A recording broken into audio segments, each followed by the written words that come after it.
শহরে seal Katwa nursing home. Katwa শহরে বিতর্কিত কাটোয়া নার্সিংহোমে তালা ঝুলিয়ে দিল প্রশাসন। সম্প্রতি এক প্রসূতি মায়ের মৃত্যুর ঘটনায় স্বাস্থ্য দপ্তর ও প্রশাসনের যৌথ তদন্তে চিকিৎসায় গাফিলতি এবং পরিকাঠামোর গুরুতর অভাব ধরা পড়ে।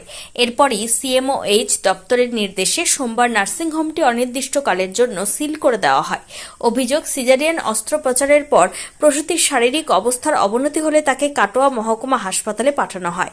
সেখানে চিকিৎসকেরা তাকে মৃত বলে ঘোষণা করেন। ঘটনার পর ক্ষোভে ফেটে পড়েন মৃতার পরিবার ও স্থানীয় বাসিন্দারা।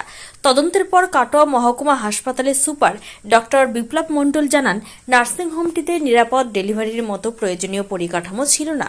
সেই রিপোর্টের ভিত্তিতে বন্ধের নির্দেশ জারি করা হয়। সোমবার চিকিৎসাধীন রোগীদের ছুটি দিয়ে নার্সিংহোম খালি করে সরকারি সিলমোহর লাগানো হয়েছে। প্রশাসনের এই পদক্ষেপের পর এলাকার অন্যান্য বেসরকারি নার্সিংহোমগুলির মান নিয়েও প্রশ্ন উঠতে শুরু করেছে।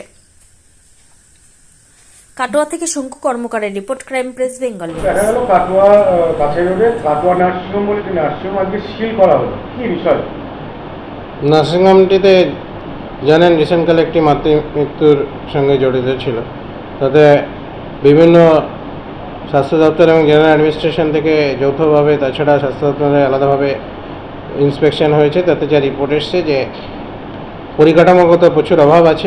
ওখানে সুস্থভাবে সিজার করা বা নর্মাল ডেলিভারি করার পক্ষে একদমই উপযুক্ত নয়। তাই আজকে সিএমওএইচ দপ্তর থেকে ক্লোজ করার নোটিশ এলো। নোটিশের সাথে আমাকে অর্ডার দেওয়া হয় আইসিকে নিয়ে ক্লোজ করার জন্য, এবং ক্লোজ আমরা সাথেই করে দিয়েছি। বাকি যে পেশেন্ট ছিল তাদেরকে ওখান থেকে রিলিজ করা হয়। পুরো খালি অবস্থায় নার্সিংহোম ক্লোজ করা হয়েছে।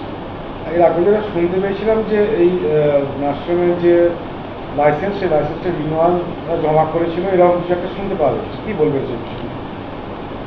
সে রিনুয়ালটা সেদিন অবধি রিনুয়াল এসেছিল, কিন্তু রিনুয়াল আসার পরে ওরা সে মেনটেনেন্স করতে পারেনি। যেভাবে রিনুয়াল হয়ে যায়, যে অথরিটি দেখে গেছিলো, যেভাবে ওদেরকে প্রোটোকল মেনটেন করতে বলেছিল, ওরা সেই প্রোটোকল মেনটেন করেনি, যার জন্য এই গাফিলতি। সেই জন্যই এটাকে পুনরায় ক্লোজ করে দেওয়া হলো।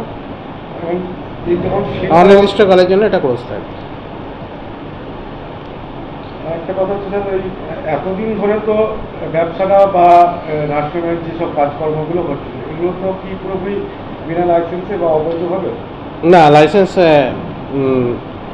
সাইন হয়ে ওদের কাছে যেদিন এই ঘটনা ঘটে সেদিন ওদের কাছে কিন্তু লাইসেন্স এসেছিল, সেটা ওদের কাছে ছিল না। পরে সিএমওএইচ দপ্তর থেকে লাইসেন্স এসেছিল।